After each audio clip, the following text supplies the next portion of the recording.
let's begin. I want to tell you a little bit about him. He's an ancient Egyptian, allegedly mythological being. I particularly don't believe so. I don't believe he's just legend. I don't believe that he's just myth, because I'm channeling him, obviously. I love Christ consciousness beings, and I've been channeling them since age 5. For those of you who don't know a lot about me, my name is Pamela Aaralyn. You can find me on YouTube, on my channel there, or on aurareader.com. We have a wonderful spiritual community on Facebook as well. You can find us there. But I've been channeling Christ consciousness beings, angelic beings, you know, deceased humans as well. I work with humans and animals and ascended masters primarily. And I've been doing that since around age 5. And it's been a beautiful journey. I really, really enjoy it. I am a trans channel versus many channels who you watch on YouTube and in the public meetings. I don't trance very often. I can do it. I just don't prefer it. Trans channeling, T-R-A-N-S versus T-R-A-N-C-E, is a little different. It means that I basically am allowing beings to come in and speak through me. And there are times when as a medium, I'm going to listen and repeat that depending upon how powerful the message is and how the being wants to operate through. So there's a lot more flexibility. I'm very, very conscious versus in trance channeling, you know, T-R-A-N-C-E. There's a distinct difference in how you spell it. When trance channeling, I will close my eyes and the being completely takes over, which is rare. I've only done that publicly just a couple of times for you guys.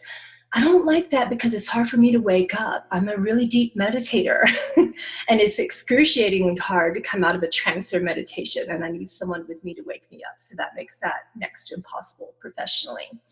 With trance channeling, it strictly means that I have a lot more flexibility to talk to you, stop, let the being come through, and then come out and talk to you. It's very quick. I have no time to interpret anything. I want to go ahead and tell you a little bit about my experience that I've had with Horus.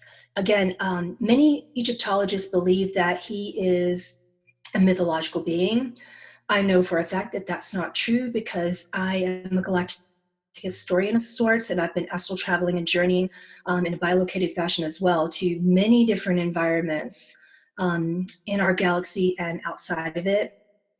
Since age 5, I'm primarily a seer and an astral traveler. Those are my 2 dominant gifts as a channel. So he is one of the first beings I met. And when I first met him, I heard a unique, what I call a source tone. I heard this sound, and it sounded like H-U, except there was an overtone to it. And if my audio is still bad, by the way, let me know and I will reset my microphone and try to ground out with some orgonite. Basically, when I was astral traveling and meeting with this being, I didn't really know at age 5 and 6, that's when I started working with this being, that I was working with him. He's an aspect of Christ consciousness, so I would see him. I would see who you know as Jesus. He calls himself Joshua or Yahshua or Yeshua, you know, depending upon which aspect of that being I'm working with. But all these beings are virtually fractals of one united consciousness that we call Christ consciousness. So I've been working with him since around, like I said, age 5 or 6, and I was astral traveling, and I got lost because as a little 5-year-old, I really didn't know what I was doing at that time. And I was just kind of out there thinking that I was going towards a Pleiadian star system, trying to work with some of my guides, trying to learn things about what I was seeing, insofar as the galactic historian standpoint, learning what types of different extraterrestrial races were out there. And when I heard him, he sang a tone for me, and this is something that he taught me how to do. He taught me how to recognize what your soul's tone is.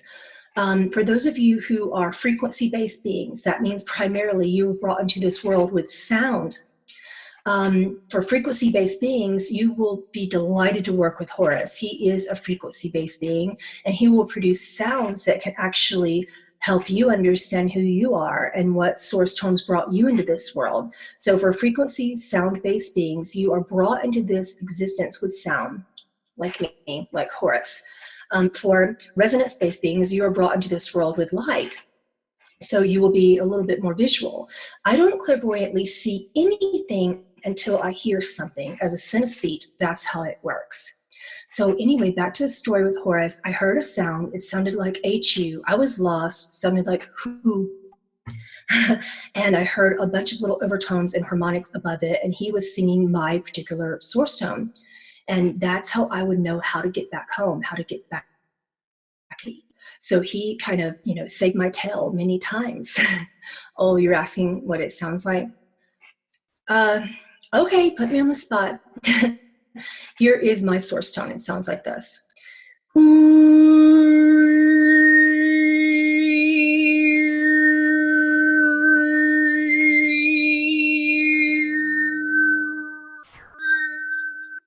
So that's like who, and then an NRG, and then an E.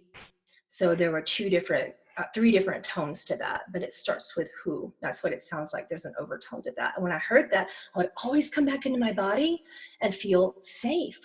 And that's how I met him. And we just began our journey together then. But I noticed that every time I would channel him, he's a heart chakra and crown chakra oriented. Be first and foremost, I would go into a deep meditation and get very, very calm. And then secondly, then from that point on, it would just burst my heart chakra wide open. So if there was anything that I was experiencing from the from the subconscious emotional perspective, it would just release itself. So he is a karmic release type of being who works on very deep levels to release what I call coding. For those of you who understand, spiritual genetics, not, physiologically speaking, but from the spiritual perspective, you carry over ether-based genetics through your many, many lifetimes. So he helps remove coding that no longer serves you. So if that causes anxiety, post-traumatic stress disorder, things of that nature, he's great to call in for that. Someone said, I've heard tones like that in my head when I was young. Then you could be coming from, much like myself, I come from the Horus lineage, from the divine feminine beings, not from the masculine, but from the feminine beings associated with him, like Ishtar and Inanna, and Maat, the three primary ones whose lineage I come from. Someone is asking a question, and I want to go ahead and answer this for you. You said, I am confused. Is Horus Yeshua ben Joseph? No, they are two distinct beings, and that is something that's been coming up. When I meditated with him this afternoon before the channeling, he wanted me to clear up that big myth. And there were a lot of questions that I was asking him that I would like to ask him in front of you, because when I asked him these questions, he said, it's important that you clear up this widespread myth about the story of Jesus and Yeshua ben Joseph, who are pretty much the same being, being made up. That people are saying, well, the church has made this story up about the manger and all these different things because they really got that from Horus. It's actually not true. Horus is distinctly different. He was born completely different. There were many things that in the Book of the Dead, there are some small similarities in the Tibetan Book of the Dead. Even many versions of the Book of the Dead are extrapolated from sources that are taken and expanded upon in a way that's a little bit farcical. So he told me that as well. He said, there's only one Book of the Dead that's actually accurate, and that's the Tibetan one. So we talked about that as well, and he said that many of the more modern Egyptologists and historians are putting stories together that aren't really true based upon what he would like to tell us today about his true birth, his true death, his true quickening, and enlightenment, all that sort of stuff. He wanted to talk about that because that's just whatever happened in other religions don't really apply to his birth and death and life.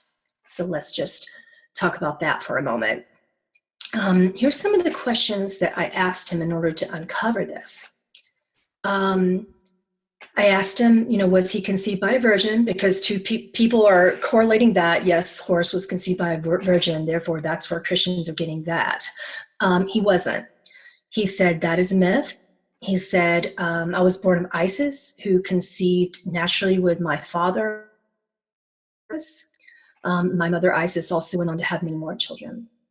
I asked him about the connection with people saying that he also had 12 disciples.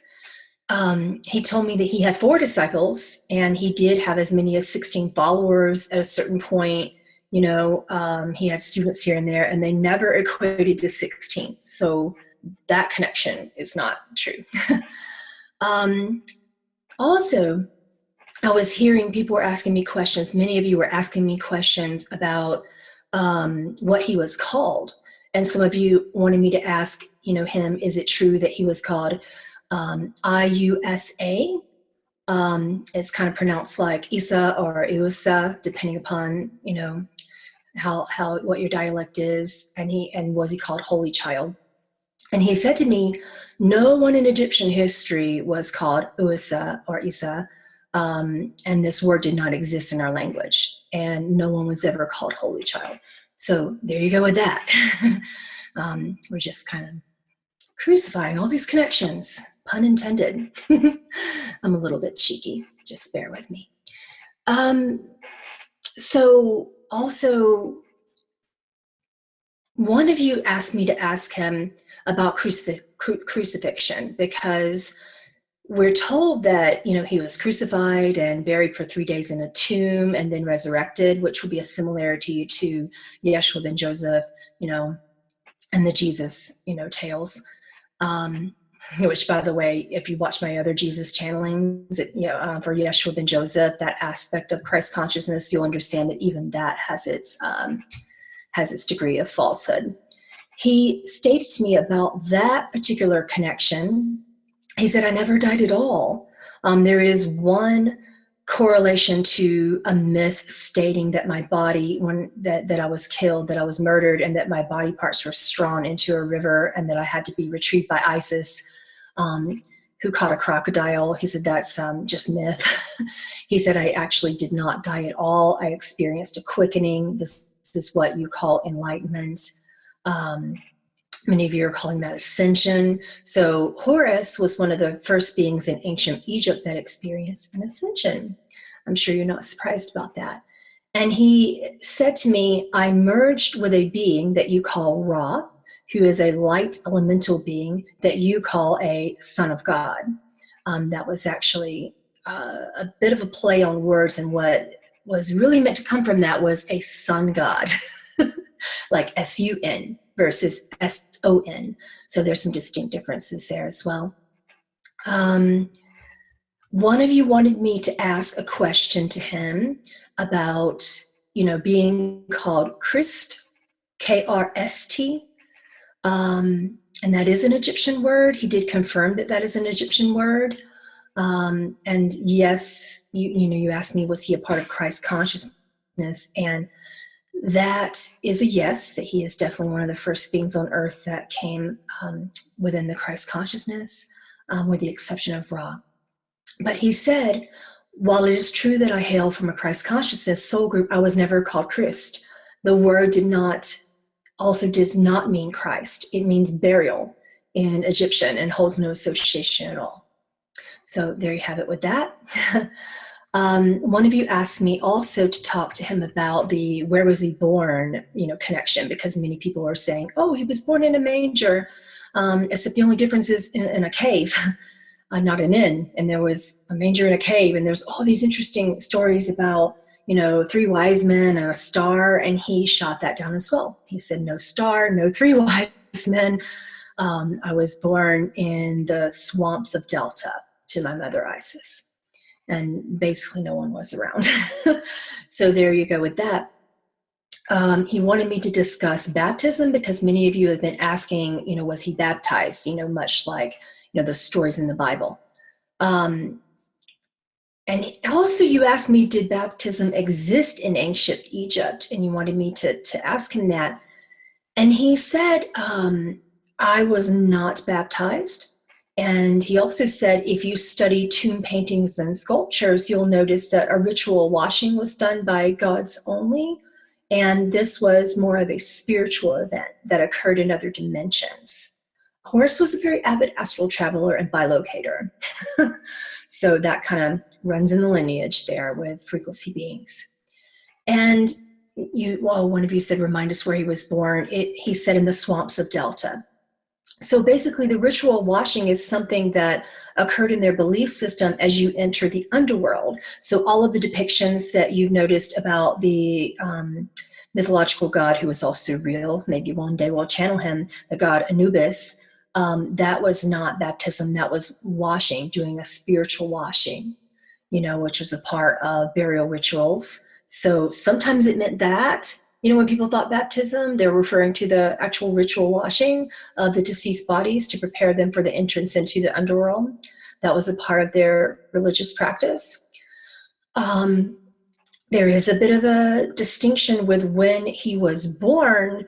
There's a similarity, this is like really the only similarity that I've seen between him and Jesus, which they had a, based upon temple rites, things where Jesus, for those of you who watch my Jesus channeling, you notice that he wasn't born on not December 25th and nowhere near December. He was born in September around the temple harvest.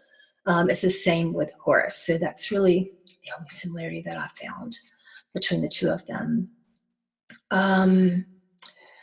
Let's see, what else did you ask me that I found interesting? Oh, yes. One of you asked in the Facebook event section, did Yeshua visit Tibet? And you wanted me to ask Horus that because you guys are making such a profound connection between these two beings.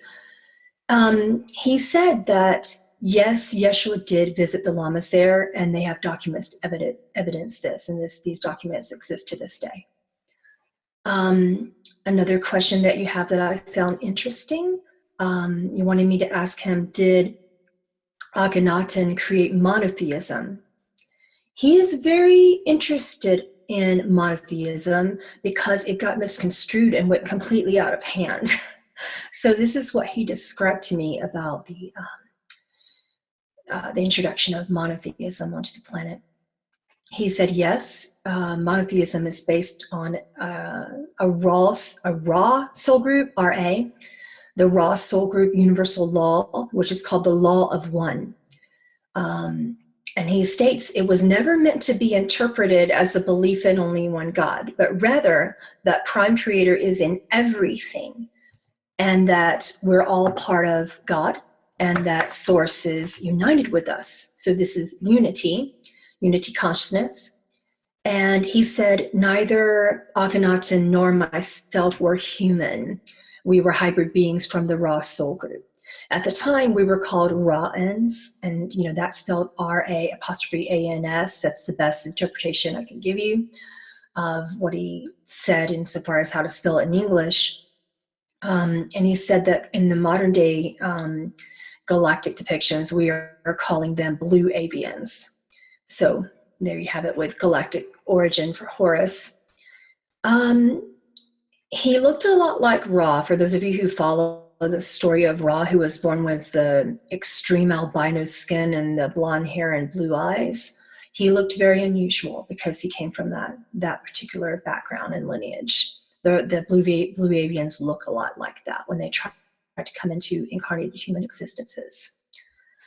Let's see.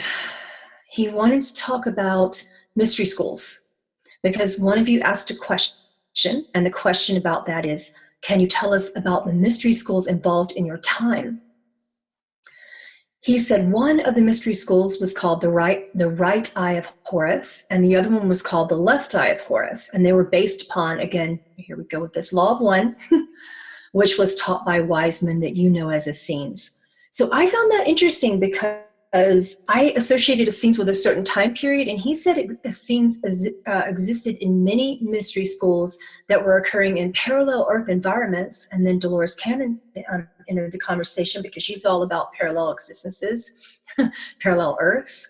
And she then explained to me, along with him, that parallel environments for the Essenes, that the Essenes have been teaching in mystery schools in many environments that were existing all across the world simultaneously. And sometimes one behind the other. Sometimes the Essenes would exist in bilocated ways, hopping back and forth. They were very unique beings. So if you want me to expand upon that, we can do that today. I just found that really fascinating. So feel free to ask your questions about the Essenes.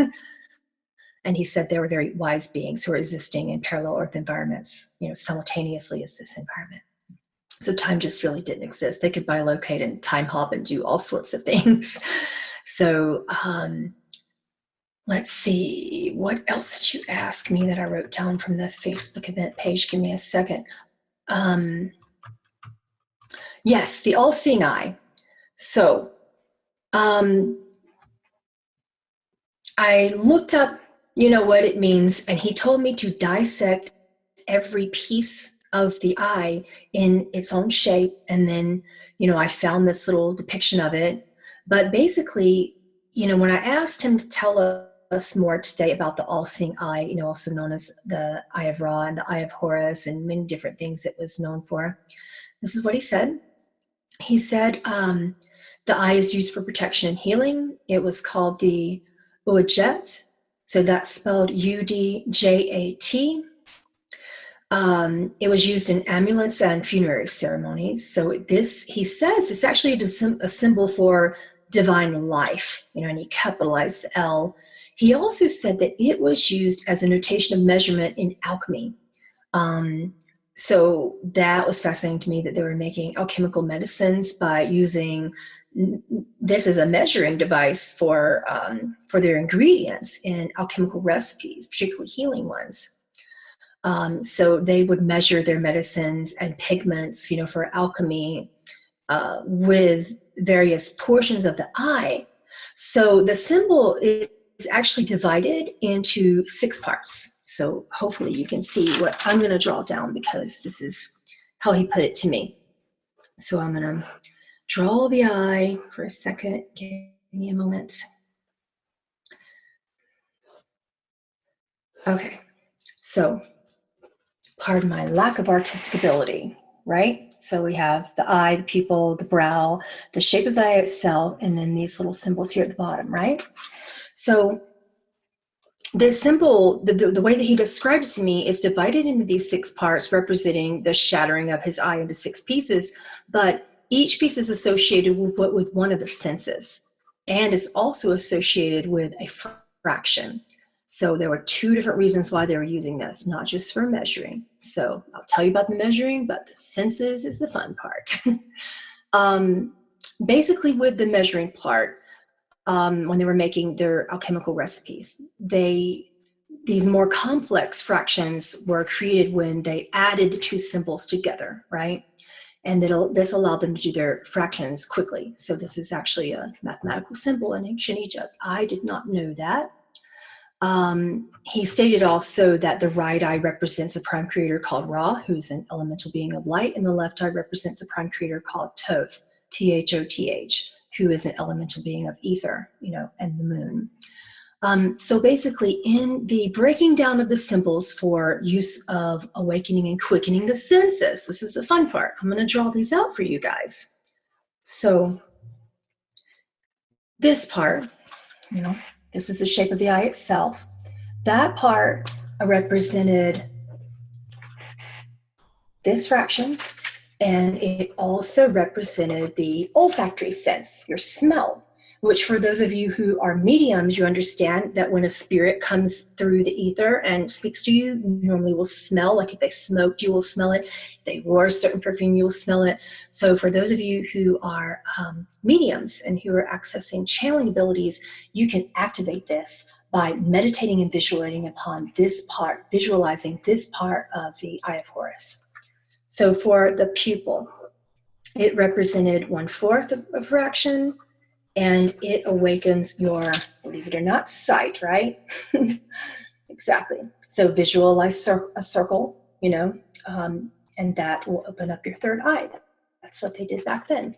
So the brow, 1/8 of that fraction, and it represented thought, which our modern day term for that particular sense is claircognizance, precognizance, intuition as a whole, that's not based upon, seeing or smelling or feeling or hearing. The cognitive-based senses are awakened by visualizing the symbol of the brow. Okay. if the eye goes, you notice over here, like the symbol of the eyeball that goes to the left represents smell. If it goes to the right, it actually represents this fraction, and it represents hearing or clairaudience. So you can put, the symbol of the eye to the left when it goes off like this, and visualize that in your meditations, and that will awaken your clairaudience. Someone just asked me, are Essenes blue avians? Most of the time. He's giving a thumbs up on that. And then back to this part of the eye, this little symbol here that curves up like that, that represents this fraction, and it represents your sense of taste. So that is actually one of the ancient Egyptian senses and gifts that not too many people know about. When you taste something, it's primarily a mediumship gift. And for cooks and sommeliers, they are using that. Like, they will taste something before they even taste wine. They smell it, and then their sense of taste is just really acutely strong. That is actually one of your psychic senses as well, particularly in mediums. So if you want to awaken that rare gift, focus on visualizing this part of the eye, the little curvy part there. So, and then the bottom piece, which looks a little bit like this. So this part down here represents this fraction, okay? And it represents your touch, otherwise known as your sense of touch is also in association with your sense of feeling. So your clairsentience, your clear feeling. So if you want to activate your empathy and clairsentience and sense of feeling and touch, then you can visualize that part of the all-seeing eye, and it will activate that for you. So the Essenes were using this chart to activate their unique etheric senses that they brought into this world in their incarnations. I thought that was fascinating. What else did he say about that? Okay, there was something that he told me about the mystery school teachings that was absolutely fascinating, because as a galactic historian, I'm fascinated with different stars and star systems. And he wanted me to talk to you about the star known as Sirius, because that is a connection. That's a huge connection to ancient Egyptian mythology, but it was quite real for the Essenes and the mystery schools. And what he said to me is as follows. He said the mystery schools noted that, the bright star known as Sirius is considered to be the sun behind your sun, like your actual sun, not S-O-N, but S-U-N in both, the sun behind your sun. And I asked him to elaborate on what that meant. And he said that Sirius is one of the birth points for the god or being that we know as Ra, another blue avian being that's pretty prominent in Egyptology. And Sirius keeps the spiritual energy alive for our planet. So if our actual sun illuminates our physical world, the material world, he described to me that Sirius illuminates our spiritual world. And he also stated that in ancient Egypt, Sirius was regarded as the most important star in the sky. And this is where most of the Egyptian gods, came from. Before Earth, they were in the star system Sirius.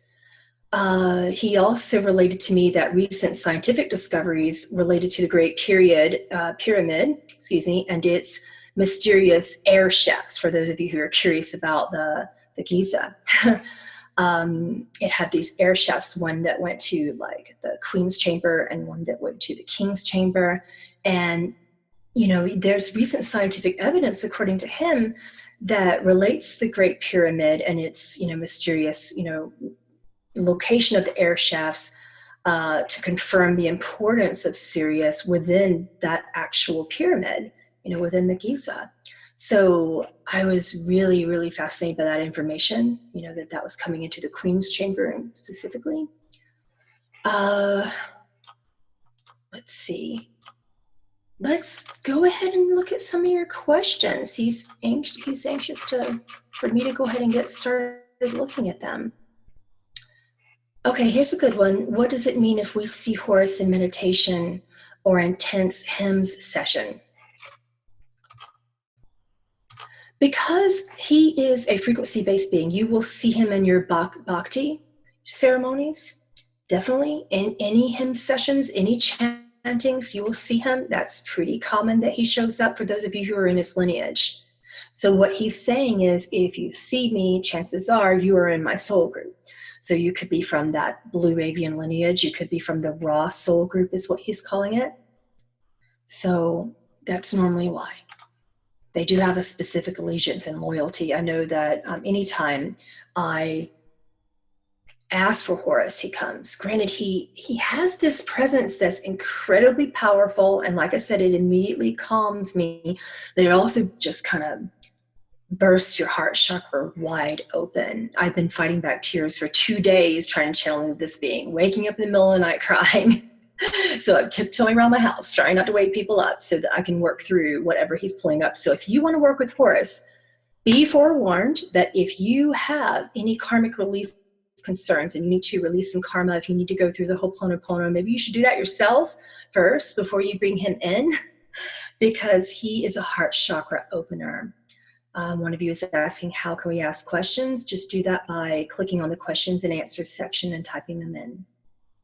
At this point, I am watching your chat, but I prefer that you put them there. If you can't find that section, go ahead and put them in chat, and if I can keep up with this rolling, I will try. But yeah, he's amazing, and I know that he burns off karma really fast. There is a being that's really strongly associated with him that I'm close friends with, so I felt the need to ask that being first if I, should channel Horus, and he said, well, do what you want. But keep in mind that it's going to be a powerful experience for you. And if you have anything left to integrate, it's going to happen like within 24 to 72 hours of your channeling of him. And it's going to be difficult and you're going to need some emotional recovery. And so as I was awakening from sleep last night and I went into meditation with Horus to do that, I telepathically reached out to my friend, who is a strong Horus person and connects strongly to Horus. And we talk telepathically all the time. And I said, tomorrow, and before I even said it, he knew, yeah, I know you're channeling Horus. And I said, yeah, but this is really hard emotionally. And he just said, I told you. Yeah. So then I reached out to him today, more in the material world. And I just typed a little ... on my instant messenger. And he typed back, I told you. Yeah. One of you is saying you're getting a huge activation. I imagine that a lot of you are right now, because within these channelings of ascended beings, there are activations that come through because I'm channeling a being who is associated with ascension. So we're all going to get a lot of activations. Enjoy them, but just do some emotional recovery, step into some self-love and nurturing, some meditation, and maybe take some time to deal with whatever's going to bubble up to the surface after this channeling. That's my biggest advice to you. Okay, you want to ask him about the lion people. He will definitely take that question. He says the lion people, there are many races of them. One is from the Hyades, which is within the Taurus constellation. That's me, by the way. Hyadians are with the exception of Syrians, Hyadians are as strongly connected to him as any other star race. So the Ra'ans and Anra and Blue Avians, Solarians, there are many things that you call this soul group, this raw soul group, and the beings that come, thereby. They have been in an alliance with the lion people since the beginning of what we know as time, throughout Earth's many resets, even prior to Atlantis and Lemuria. The Hyadians have been strongly protected by Ra'ans and all the beings in the raw soul group. So it's Hyadians and lion people. All races of the lion people seem to have a strong divine feminine connection. So a lot of the ancient, Egyptian goddesses like Hathor, Inanna, Ishtar, Maat, Bastet, Isis, these are primarily Lyran feline beings. who have many races, one of which, as I was saying, the Hyadians, the Pascots, those are all who you know as the lion people. So the lion people have been incarnating on Earth throughout Earth's existence. Many, many times Earth has been here and then had a reset, and then been here and then had a reset. So the lion people have been a part of that pretty much always. And he comes through in a way that he protects the divine feminine, because he's from a divine masculine Christ Consciousness soul group.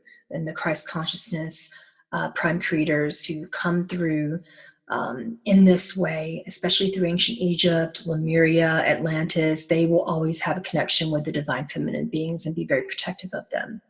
So that's his connection to the lion people.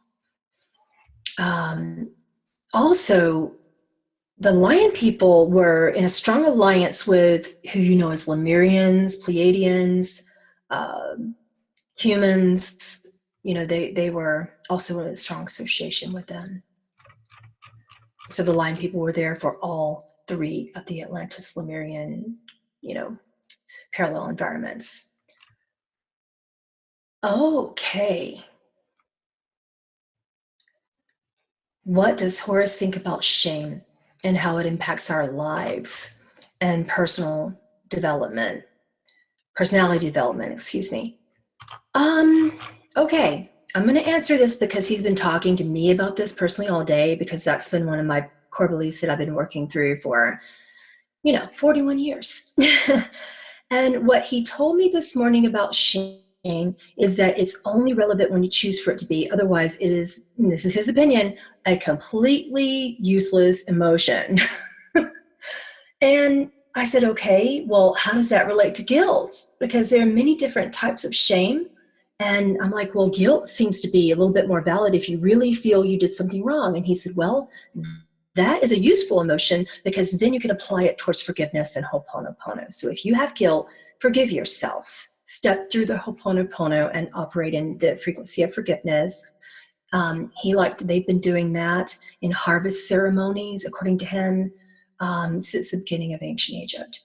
So guilt was different and useful, because if you felt you need to forgive yourself, you need to do it. If you have guilt because you haven't forgiven someone else, then you need to do it. But shame seemed to be something that he found to be detrimental, and that shame was there not because you haven't forgiven anyone, but because even after forgiveness that you were addicted to feeling negatively about yourself. So he is saying to me now that within your personality development, it causes stagnation, which causes for people to isolate themselves. It is a prime component of darkness. And I'm asking what he means by darkness. And he said, what you know is depression, dark night of the soul, anxiety, post-traumatic stress disorders.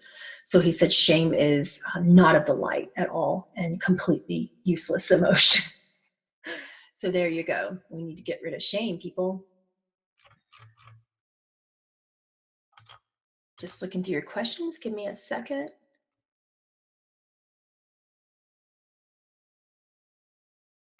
We're going to talk about politics, and he actually doesn't mind. I do, but this is his channeling, not mine. The question is, can you provide guidance for dealing effectively with the current dishonest and bigoted United States president and his cabinet? He said that has been occurring on your planet since the beginning of what you know as time. And because you are in a dualistic environment, you tend to gravitate towards one belief or another. Something is negative or something is positive. Something is darkness or something is light. He said the moment you do that, all dualistic notions are trapping you. They are imprisoning you in your own mind, and your mind begins to operate from a very primitive space. And this is not good. This is fear-based. So in other words, how can I? Okay, now he's saying when you remove the words dishonest, bigoted, then you just say, how do I deal effectively with our current president? How does that affect you? Ask yourself that question. Remove all negative adjectives, Okay, remove the negative words. That is duality. He's not a fan of duality at all. So when you release the negative words and then you ask the question, can you provide guidance for dealing effectively with the US president and his cabinet? Ask yourself, does this affect you? And if so, how? How is this affecting you? And don't answer negatively or positively. How is it affecting you logically? Surprise, he's a very logical being. And I tried to answer that question for myself. And in my perspective, when I answered this question to him, I just said, I'm not really sure if it affects me. I get up and I eat my breakfast, and on a good day I exercise, which isn't lately, it's too cold. I meditate, I do my healing work, I do my channelings, I write a little bit, I do a bunch of things, and then I spend time with my loved ones and go to sleep. So in my world, things like politics, controlling religions, chemtrails, they don't affect my life. So when he and I perpetuated with this conversation and we continued, he said, okay, so if it doesn't affect your life on a daily basis because you are in your own frequency and dimension, that is ascension. When everything that you see out here has nothing to do with anything that you would perceive as negative in the beginning. Yes, you'll perceive something as negative in the beginning, but after a while,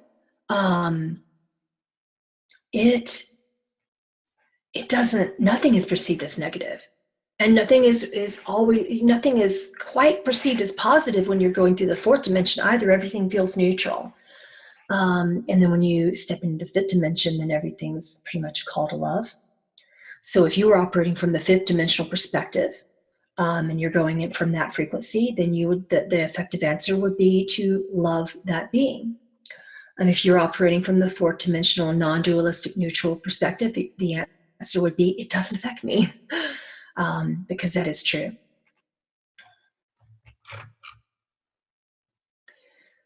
Okay, let's look at some of your questions. Who are Solarians from Horus's perspective? He said they are a hybrid race that began in a non-sentient way, and they evolved from that out of fear-based tendencies into love. Solarians are resonance-based beings. They are of the light. And they came through a group of people known as the Enlil. He's spelling that E-N-L-I-L. And the Enlil were primarily gray beings. They were very neutral. But when they were introduced to Earth, they became fear-based. They didn't know how to handle sentient. So they were full of what we know of today as anxiety. And then they responded in a way that during their ascension processes, they incorporated more six-dimensional laws, universal laws, to help them, which meant that they avoided all emotions at first and went strictly into the fourth dimension. They were very neutral. Before they could experience positive, they had to experience the neutral. From the person who's asking this question, that might help you a lot with something that you're personally going through. This is what he's saying to you. And for those of you who are experiencing extreme anxiety and you come from an origin point of Solarian, and anxiety is an issue, go towards the frequency of the fourth dimension, which is non-dualism, neutrality. You can practice, you can step into the spiritual practices of disidentification, which means to stand outside of yourself. So if you are having an emotion that you do not align with, that you don't want to have, basically stand outside of yourself and ask your higher self the question, how does this emotion feel if it were not mine? So that's called disidentification. That'll help you a lot. That is a Solarian perspective. Let me look at your questions.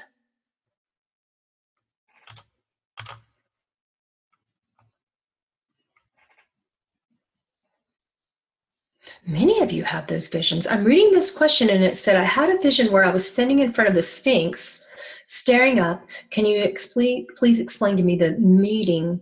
I assume you mean meaning behind that vision. But he's saying that it's both. Meeting, M-E-E-T-I-N-G, was not an autocorrect. He said it means both, that beings meet in front of the Sphinx. I did a community astral projection experience for my large community one night, and we all met in front of the Sphinx because Horus was the one who told me that that is a meeting place.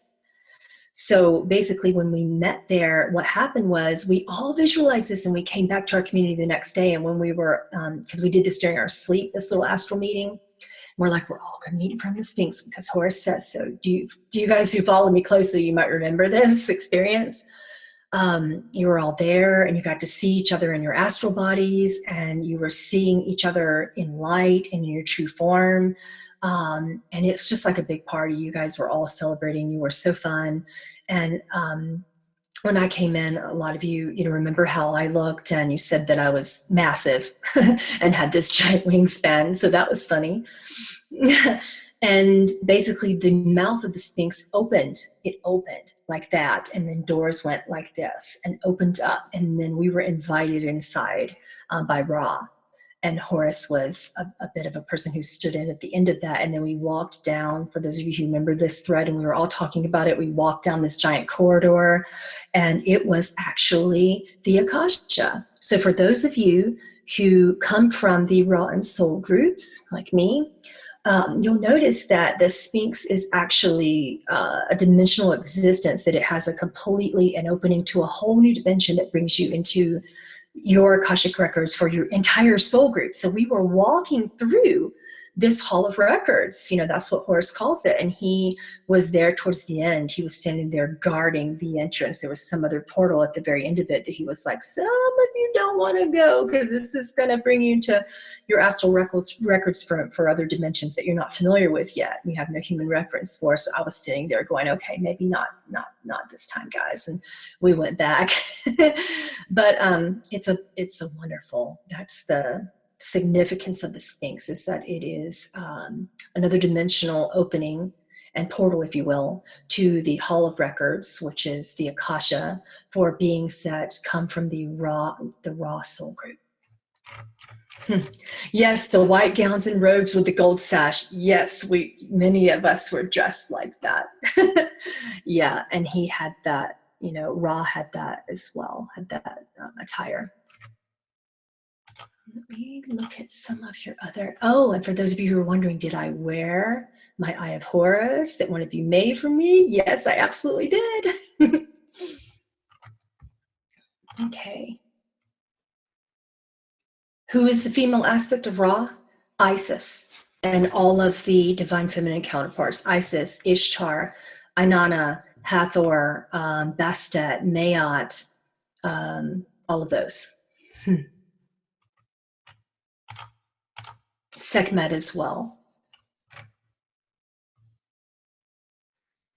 Okay, that's a good question. One of you is asking, how many portals do you know in the world that are working and connecting to higher dimensions? And where are the most powerful ones? Well, we just were told about one of them within the Hall of Records in the Sphinx. There is another one right there in the Giza Pyramid. There's another one in the Luxor. That's one of the strongest ones, by the way. There's another one in Brazil. The Dolores Cannon mentioned this to me in my channeling. Prior to my channeling Dolores Cannon, she said the same thing about the portal that leads to another dimension that can be accessed by being around the Intuahitana, which is called the sundial, which ancient Peruvians use. So this is a Incan Mayan, device. For those of you who visited the Machu Picchu, it's there.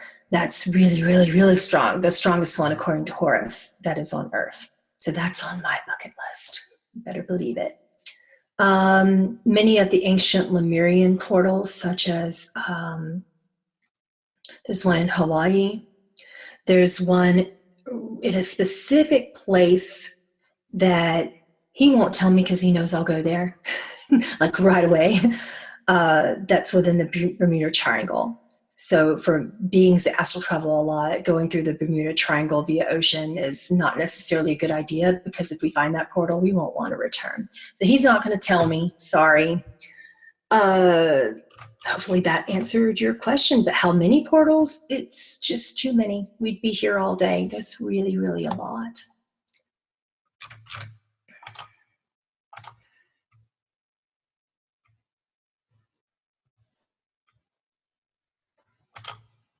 Looking at your questions, give me just a second. Yes, I did say in Machu Picchu. And yes, I did say Brazil. Mm-hmm.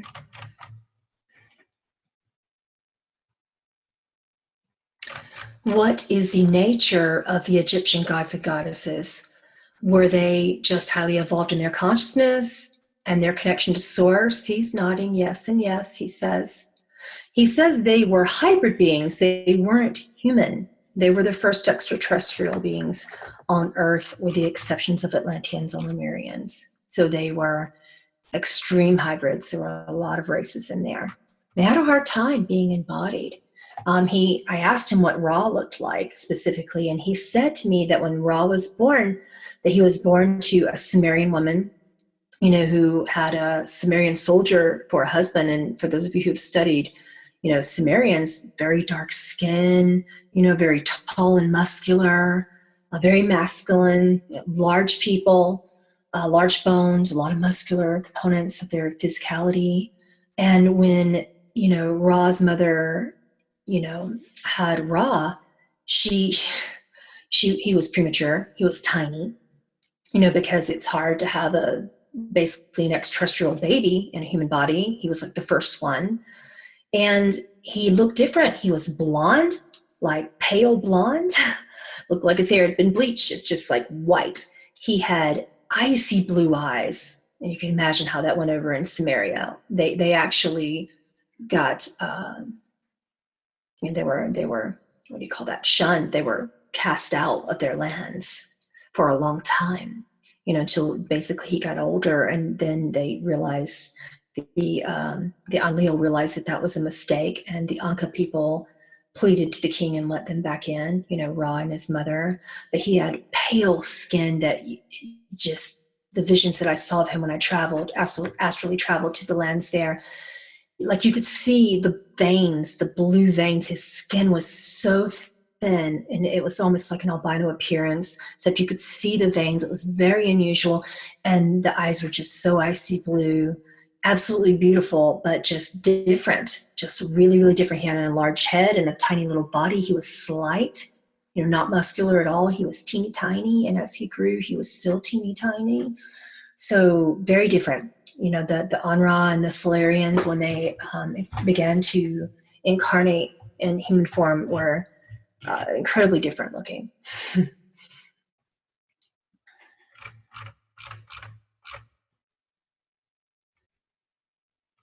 Oh, what is their role? Okay, what is their role in connection to humanity during this time of ascension? Basically, for those of us who genetically come from, you know, the Ra and Soul groups, you know, they are very, very different. They are Elohim soul groups. That's why Ra look like that. And the Elohim are an angelic, they're a race of angelic entities, so they don't incarnate. It's very, very rare. So when they begin to do that, there's just one, and then you have a bloodline full of very gifted beings who have never incarnated here before. This is where we begin to define, in our modern day and age, we define them as indigos, rainbow, crystal. You know where I'm going with that. Their energy fields look different, their bodies look different, everything looked different. The Ra ends and the Ra soul group just had a very, very difficult time being embodied. So ascension is a little bit harder, but it does happen very, very quickly. And these are the prophets of our time, the channels of our time, the healers of our time, the mystics of our time. Basically, if you have any channeling ability, you could possibly be coming from, you know, the Egyptian gods and goddesses in that bloodline.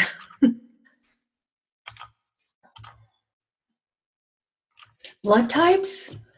Oh, it's all over the board, but I've seen it a lot with O positive and O negative. So I've seen the O positives come from the divine feminine soul group. That's mine, by the way, the O positive. And then the O negatives seem to be O negative, and a lot of the negatives, not just O's, but a lot of the negatives seems to be coming from the divine masculine Christ consciousness soul groups.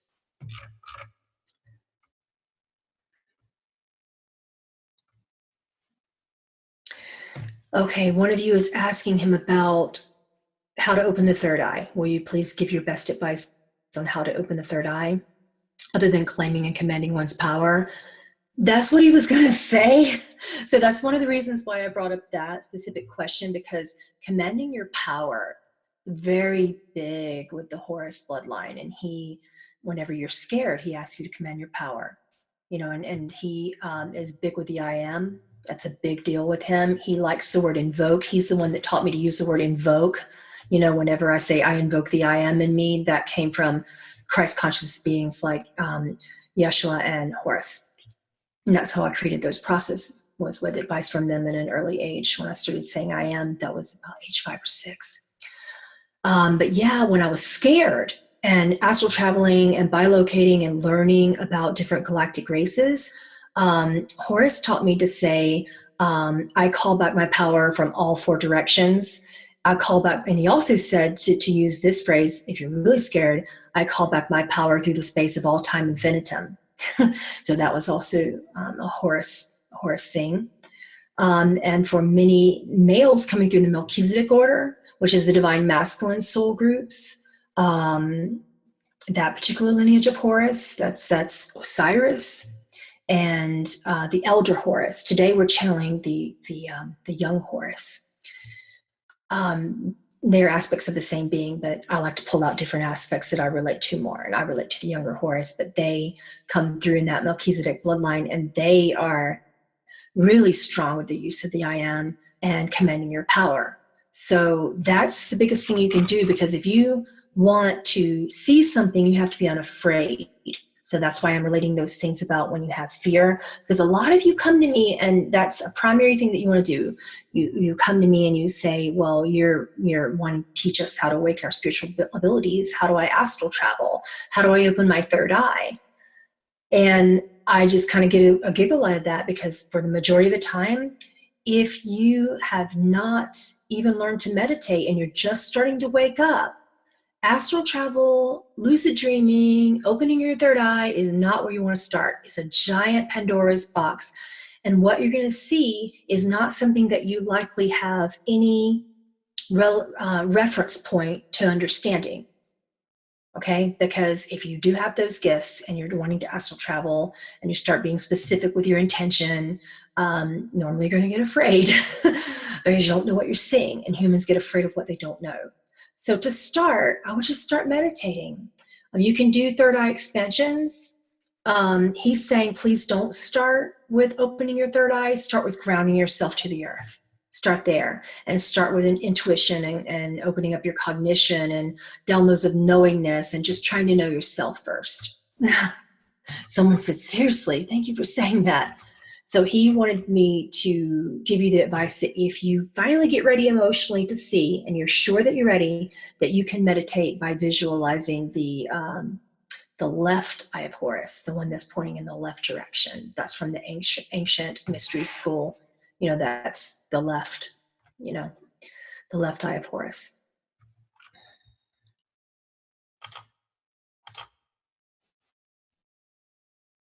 Were Anubis and Thoth mythical gods, or were there Anunnaki aliens?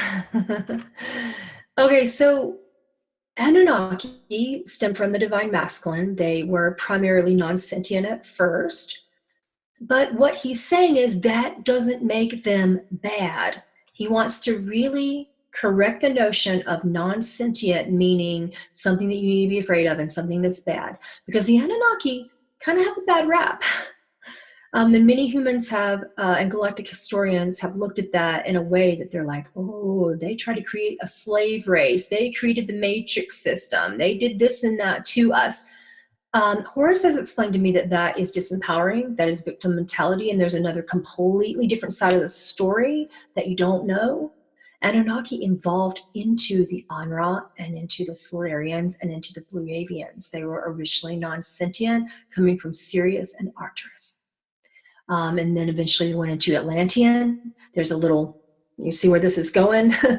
So they evolved. Now, about 50% of Anunnaki went towards that lineage and ended up either Atlantean or Anra. But The other 50% did not evolve, and they ended up going in a different direction in their non-sentient ways, with becoming Alpha Draconi, some levels of grays and Zeta Reticuli. Zeta Reticulans, they went in opposite direction. So reptilian, pretty much. Someone said, I come from non-sentience and I'm not bad. Exactly.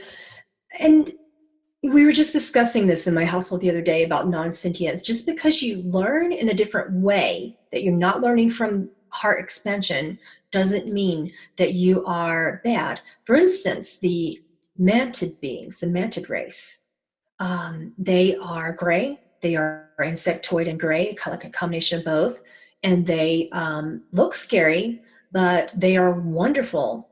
There was a loved one in my family who had a severe brain tumor, and I never told them this because I didn't get a chance to be there when they passed and left this world. But basically, when in this situation, he was suffering and he didn't know that he had a brain tumor, and this group of watchers that were mantis congregated around him throughout the time that he did not know he was sick, to try to give him relief. And when he was passing, they were there to try to give him relief. They were constantly working on his brain and to seeing if they could remove the tumor and fix it, trying to perform psychic surgery. Sometimes they were able to get him out of pain, but unfortunately his contract was to leave this world, and they can't interfere when that's the case. But if his contract had been to stay, or if he changed his mind somewhere at the soul level, they could have easily saved him, and many mantis beings have. So they are incredibly ethical, even though they are non-sentient. So yeah, and someone said, I thought all races have good in them, even the Zeta and Reptilian. That is absolutely true. And like I said, it doesn't mean that everything's bad just because you don't see expansion from the heart center or from sentience. Looking at your questions, give me a moment.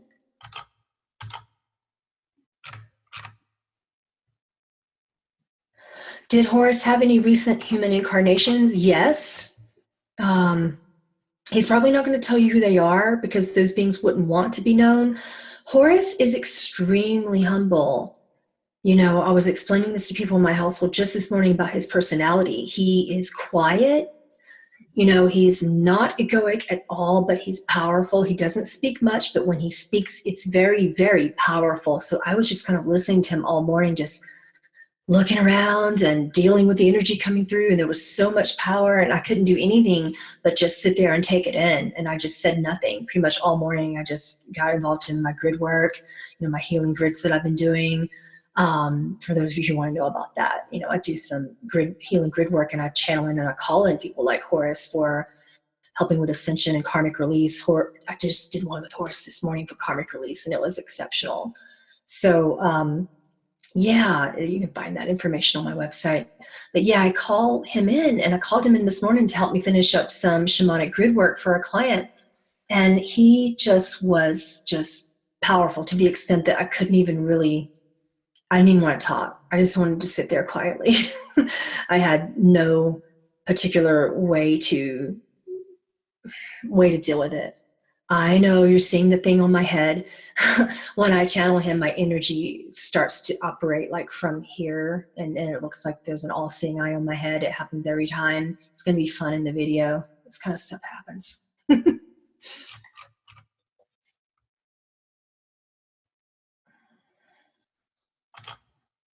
Okay, just looking at your questions. Just give me a second.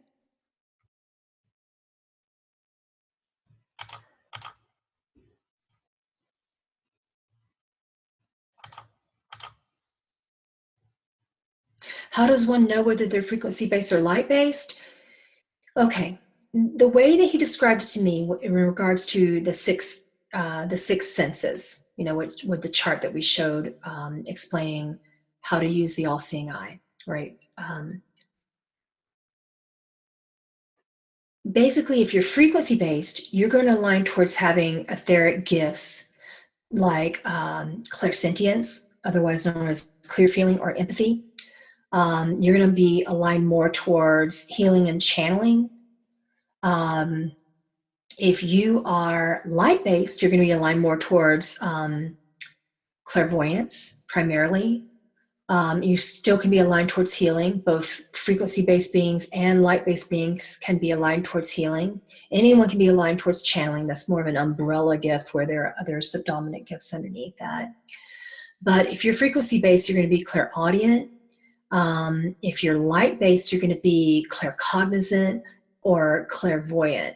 So it's the clairs that come through, but the seeing in your mind's eye, or just knowing something, precognizance, just knowing something without even seeing it, more intuitive-based.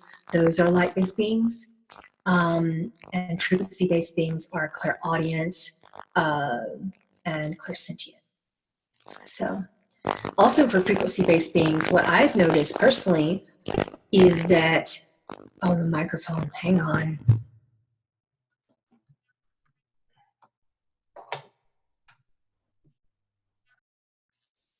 Okay, is it better?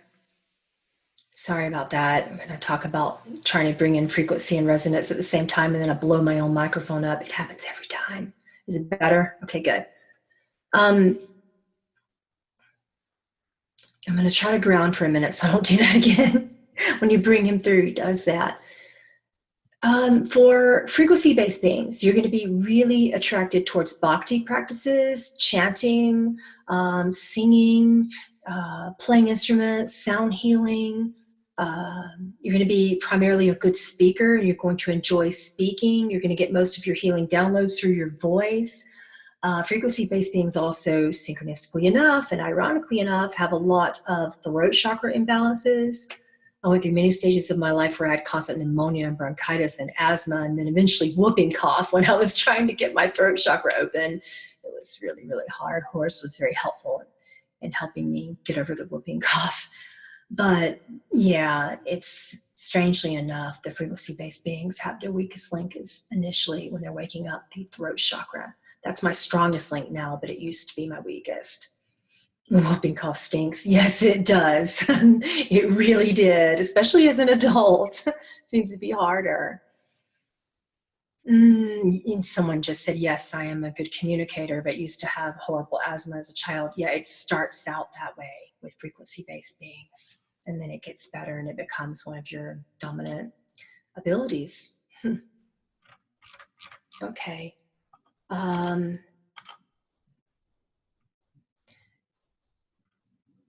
I have been hearing high-pitched tones for the past few days and tones for the last 3 years. Can you explain more about what that is? Okay, that means you're a frequency-based being. When you begin to open up towards clairaudience, the natural thing that happens, and I'm going to explain this to the best of my abilities because this is how he explained it to me when my clairaudience first started opening up. He showed me the inside of my ear, because I'm an ether seer, so I could see things, and we took a little astral journey inside of my ear. I was just a little kid. I'm like, oh my gosh, I'm inside of an ear.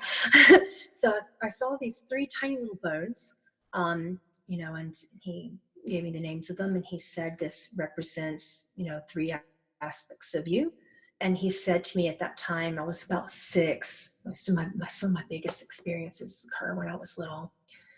And he said that as your clairaudience begins to come through, because you use your ears, your physicality to interpret, basically your brain has to be open and clear of fear. And at that time I had a lot of fear. And he said, and if you're trying to spiritually awaken, that your brain, your hypothalamus and your brainstem are, you're coming from a place of fear, what happens is your physical ears cannot keep up with your light body, because your brain is stopping that level of your ascension.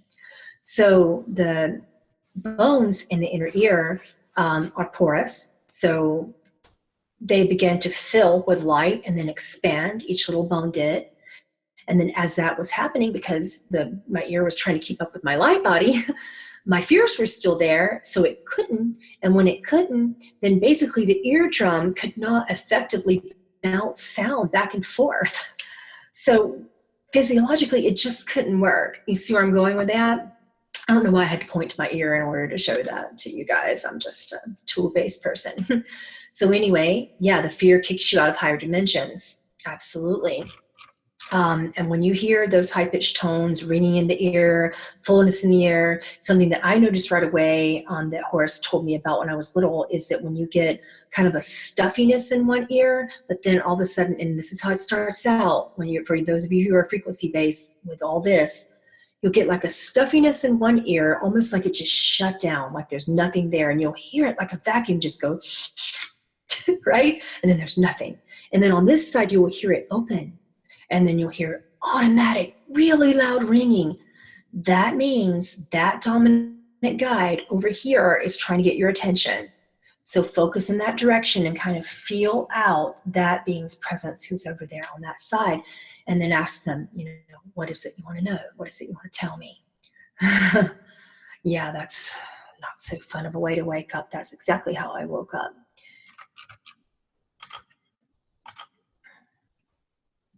Oh, and by the way, binaural beats and isochronic tones help out with that. Because then if you're focusing on other frequencies, your physical ears kind of calm down a little bit. So put in your earbuds and listen to some binaural beats.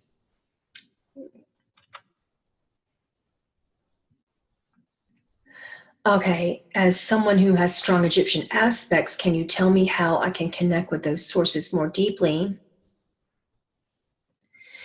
He says, do your research, you know, look at the hieroglyphs, you know, do your actual historical research and look at these. Sometimes if you're a resonance-based being, when you look at these beings, especially from the hieroglyphics and the drawings and sculptures in tombs from ancient Egypt, you'll get kind of you'll be catalyzed, and that will trigger you into remembering your divinity and to remembering who you are.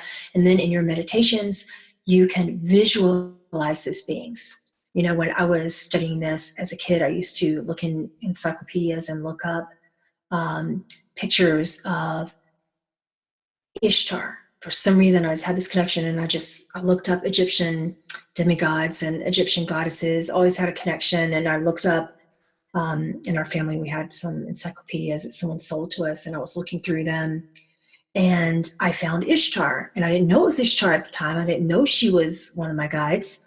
I didn't know any of that, but I felt this connection to her. And then I figured out who she was. And then I started visualizing the pictures that I saw from the encyclopedia in my meditations, so that the visual for resonance beings helps you connect to it. For frequency-based beings, I strongly suggest, and I always connect with the work of Tom Kenyon, like the Hathorian DNA activations. If you're a frequency-based being and you connect to that, I was listening to his work, and Horus actually popped in, as well as Ishtar, as well as Sekhmet, who I'm also connected to, as well as Bastet, as well as Mayat. These are all beings that I'm strongly connected to. So they began to pop in when I was listening to Tom Kenyon's Hathorian DNA work. Sounds really unusual, but these sounds he is channeling from ancient Egyptians and from Anra and from many, many types of beings that have a connection to ancient Egyptians. Okay, let me look at some more. We have about 15 minutes, so I'm just trying to get through your questions as quickly as I can. Tom Kenyon, Kenyon.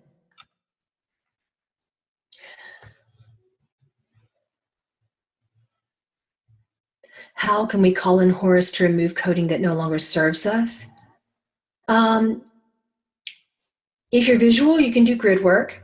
I really, really like shamanic grids and ceremonies. Egyptians were highly ceremonial, so connecting to crystals, they did that back then. And what Horus described to me today is that in the amulets, which were put on both the living and the dead, they were made from crystals. They were made from carnelian and lapis and gold and many different things like that. And they would visualize and use that specific symbol to remove coding. So that I was used for that as well. So sometimes when I'm working with crystals, I will use those specific crystals and then put like an Eye of Horus symbol in the middle, or draw one or paint one and put that in the middle of my grid, like right in the center. And then, you know, visualize that. I will take a picture of the grid, put it in my house, look at it all the time. I've done specific grid work for people, you know, with the Eye of Horus in it, and it was very beneficial for removing coding. So this is karmic release work. But what you want to do also is envision a sacred shape around you. This is something that he taught me at a very young age when I was going through shamanic ceremony. He taught me to visualize whatever shape made me feel safe. And he said, put that all the way around you. For me, it was a unique version of a triangle that doesn't quite look human, but I visualize it, I put it around me, and I'm in the center. And he said, ask for, what no longer serves you to be removed, and give your inner child permission to release it. So I created a process called the connection technique. And it's really simple. You put your hand over your heart while visualizing a sacred shape around you, and allow and conjure your inner child. Allow your inner child to come into the center of the sacred shape. Visualize her. And then first of all, remind her that she's safe. So you put your hand here, close your eyes, breathe deeply in through your crown chakra, and exhale all the way down into your heart chakra. Violet, ultraviolet, white, or gold are the 4 colors that seem to work best for this connection technique process. So breathe that down into the heart chakra. Remember to visualize the sacred shape. Ask your inner child to present herself to you. So you will visualize her in the center. If you're not a visualization-based person, visual person, just know that she's there. And your knowingness, just imagine that she's there. And then you will say, put your hand on your chest and say this mantra: I am completely here with you right now. You are safe. I give you full permission to accept, express, and then release anything that no longer serves you. And then what you want to do is you want to feel that's going to cause all sorts of negative imprints and core beliefs and negative emotions that are not serving you to just kind of rise up into here. You're going to feel it. It's going to feel bad. I'm not going to lie to you and make this an easy process, because it's not. You have my love. So basically, you're going to feel that. You're going to identify what that emotion is. Try to identify it. And then what you do is breathe it out. Every time you exhale, ask yourself, what color is this? And then every time you exhale, breathe it out. Try to identify what that emotion is and breathe it out as a color. For me, it normally comes up as like black or like yucky burgundy or gray or dark yucky brown that looks like mud. Sometimes it's come up as like a yucky, cloudy yellow, dark yucky green, stuff like that. It's not normally a pretty color. So you exhale that and imagine it like particles of air just infiltrating the environment around you and coming out, and just let it go. Fill the room with it. And then ask your inner child, with your hands still on your chest and your sacred shape still around you, ask your inner child, what would I rather feel instead of this? Okay? And then you're going to say, what color is that? Identify what emotion you'd rather feel instead. And then breathe that in through your crown chakra while continuing to exhale what no longer serves you. And then when you get to the point where your circular breath coming in through the crown all the way out your mouth, when the breath is the same as the new positive emotion that you wish to experience, when both colors are the same, then you know you've released everything. So that's a pranic technique, and you'll really like that. That's something that he approves of as well. He saw me doing that this morning, and that was something that he said that they used to do in temples, in sacred temple rites. So light definitely recodes the DNA, is what he told me when he saw me doing that in my meditation. Again, with this question, someone says, I am confused. Is Horus Yeshua ben Joseph? He is not. They are aspects of each other. So how can I describe that? Give me a second. Yeah, I don't have my tool. Okay, so my hand. We'll just use that. This is the tool for the day. This is your soul stream. Billions, if not trillions, an unidentifiable infinite number of beings. This is a soul group, okay? So this is the Horus soul group, which we're going to call Christ Consciousness. So a big one. When Source comes in, this soul group, that, like I said, billions come, but they decide who gets to come to Earth. So Horus decided, here's Horus. Jesus decided, Jesus Christ, here he is. Yeshua ben Joseph decided, there's one. You see where I'm going with this? Buddha Isa decided, here's another. There are many, many, many. Krishna, there's a couple of the aspects of Krishna consciousness, here's another. So these are all aspects of the same soul stream. They come in, they are soul family. There's no time, so they're existing in, parallel environments normally. They can exist simultaneously. Time doesn't make any sense. They can bilocate and be in various places at once. That's why who you know as Jesus was also in Tibet. Basically, they're not each other, but they are fractals of the same soul group. They're fractals of each other. Do you see what I mean? They're family.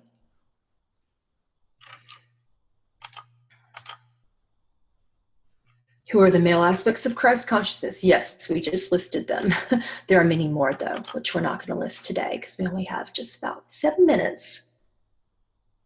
How can I know my lineage and find out my tone? Meditate, ask. Call in a frequency-based being like Horus. That's how I found my source tone, was I was meditating, and then I started astral traveling, and then there he was. You know, so ask what your source tone is, and then let your, if you like to sing, let your voice do the work for you and see what comes out. You can experiment, especially with some of the tones that are used in transcendental meditation, like Ram and and Ling and Sing and all those ones that I'm not supposed to know, but I do because I spy on you guys when you do your TM. Yeah, those are actually source tones, and you can combine them together, and if it really sounds good. Some of them are just vowels, like NRG, you know, which sounds like you know. So when you sing that, that's a source tone. And some of them, for very complex individuals, have like 8 different tones. You know, I have 8 different tones, but I have 3 dominant ones. So ask. If you really want to know, you can come to me. I do that kind of channeling, and I can find out and actually produce with my own mouth your source tone. I do that in my readings. The same with lineage. I'm a galactic historian. I can see that. So go to someone who can read the Akasha if you want to, whether it's me you align to, anyone. Or you can just ask, set your intention. So here's something that I used to do that Yeshua taught me at an early age, and Horus approves of this way as well. Set your intention from the hypnagogic space. So that is the space in between sleeping and waking, when you're kind of almost asleep, but if someone called your name, you would pop out of sleep, but you could easily go to sleep as well. So when you're almost asleep, don't try to meditate to do it. Just let yourself fall asleep, and then set your intention on where you want to go. So basically, this is going to pull you into either an astral travel experience fully or a beginning lucid dreaming experience. But you want to say, my intention is, and then put it in there with where you want to go or what you want to know. So basically, when I started experimenting with this when I was little, I said, my intention is to know where I'm from. And I went to sleep, and I wasn't sleeping, but my body was. And my spirit had left and went to this completely different realm. And there were all these other light beings around me, and they were tall and they were winged, and they were just light. And I asked, who are you? And they said, Elohim. And I'm like, what does that mean to me? And they're like, well, you call us angels. So that's how I found out where I was originally from, you know? So basically, just, you don't have to say it out loud. Someone asked me, do I have to say it out loud? That will wake you up. Say it in your mind only. The point is to let yourself go to sleep. And you can do the same thing. You can say, my intention is to hear my source tone and to remember. I always add and to remember after any intention when I'm trying to lucid dream or astral travel. And what happens is, normally with that, with the hypnagogic space and the hypnopompic states, they are great to connect, travel, you know, like someone says in chat, to meditate with. You can do this in meditation. He's absolutely right. These states are like beta into theta when it comes to brainwaves, and you can calm yourself and get out of alpha, go easily into beta, theta, and somnambulistic states, all of the above.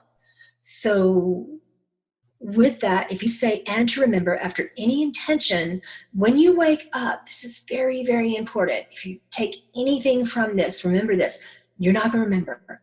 So don't start thinking about what you have to do that day, what time you have to get up. Don't look at the alarm clock, whatever you do. If your alarm goes off and it wakes you up and you happen to be in the middle of an astral travel experience and your guides are giving you something really important like this, what you want to do is turn your alarm clock off, but then maybe record. If you have a voice memo, I have an iPhone, so I use the voice memo, and I record things all the time from my sleep. I haven't had to do it in a long time because I get up all night. I'm always writing it down. But if you will get really effective about how to wake yourself up without, I don't even talk to anybody. If I have something important, I get up out of my bed, I go into another room. I literally will sit there with my little notepad and I will wake myself up, drink some tea, and start writing stuff down. So I've got journals upon journals upon journals of my galactic experiences as a galactic historian. And that's how I learn things, is because I didn't get up and rush off and do something else. Sometimes even before I go to the bathroom, I'll go write stuff down. So it's, if you think you're going to forget because you go to the bathroom, don't go to the bathroom. Serious, sit there and write it down first. Or take your note, like if you're like me, take your notepad into the potty. Gotta do what you gotta do. Can you talk about Mayat? Sure, what do you want to know? That's one of my dominant guides. She's unique.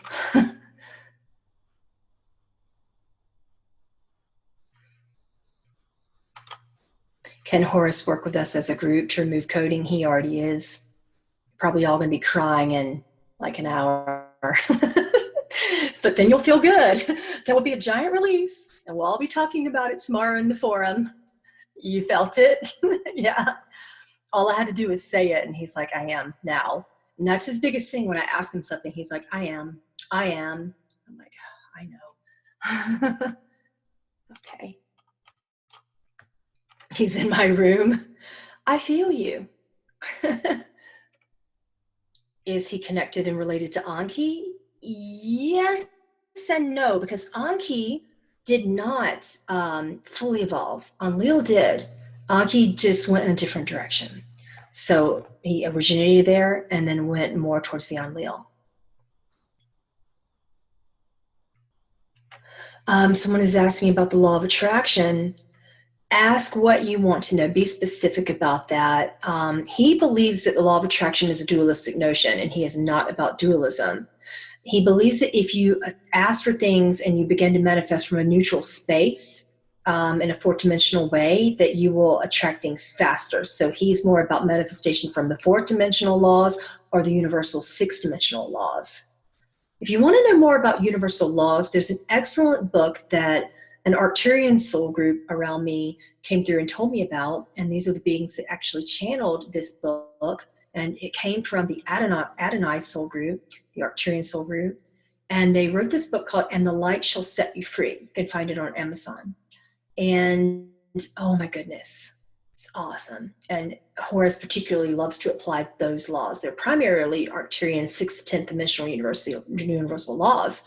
And he likes to manifest with those laws, and he's been doing that since the beginning of time.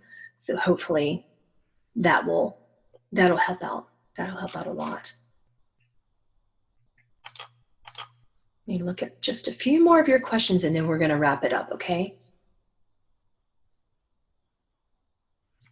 Can Horus elaborate where the stories came from about his eyes? He said there are a lot of myths concerning my eyes.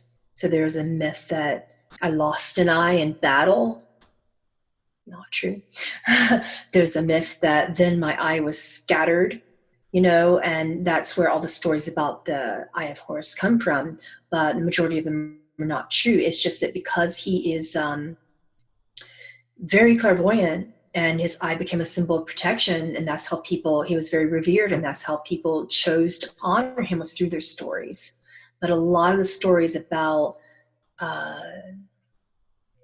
his eyes are untrue in relation to losing one and things of that nature. Those are just myths.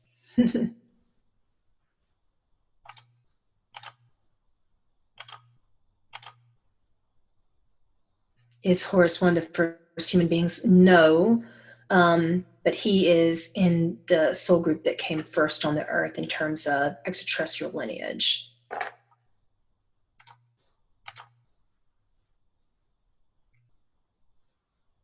Was Horus one of the great beings that helped build up Egypt? Yes.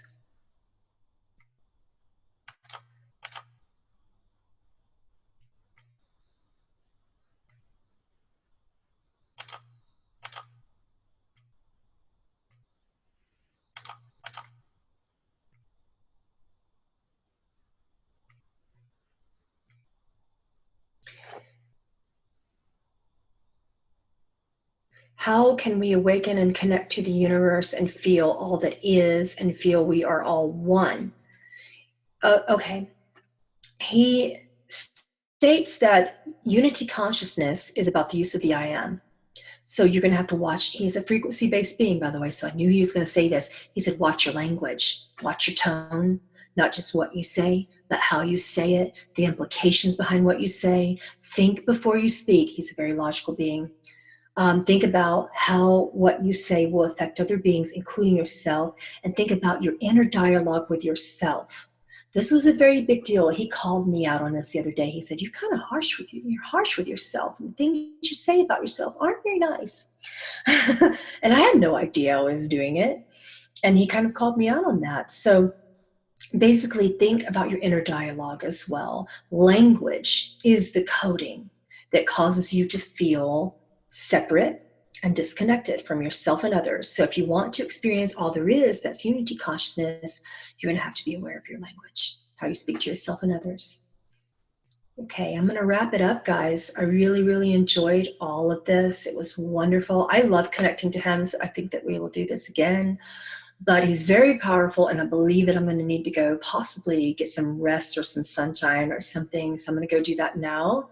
And I love all of you. Feel free to come back for the next channeling here in a couple of weeks. And if you want to have access to these channelings, you can also join our newsletter list from aurareader.com. If you want an individual session with me, you can find me there as well. If you'd like some grid work or healing work, you can find me there as well.